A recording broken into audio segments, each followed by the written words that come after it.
Kaj storiti, če imate dodeljen Morning Readiness vprašalnik? Zakaj ravno Morning Readiness? Zato, ker ga morate izpolniti zjutraj, ko vstanete iz postelje. Da to storimo, gremo na Today's Workout oziroma današnji trening in kliknemo na Morning Readiness. Tukaj vidimo, da imamo možnost nekaj napisati v svoj dnevnik, lahko pa tudi fotografiramo, snemamo, prilagamo posnetke in tako naprej.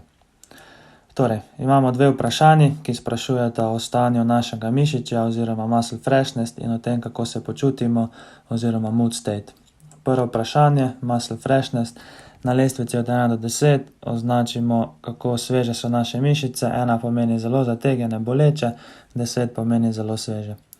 Drugo vprašanje, mood state, se nanaša na stanje našega razpoloženja. Prav tako na lestvici od 1 do 10 označimo, kako se počutimo. 1 pomeni, da smo zelo slabe volje, razdraženi, 10 pa pomeni, da smo v zelo pozitivnem razpoloženju. Ko to opravimo, dobimo dostop do današnjega treninga.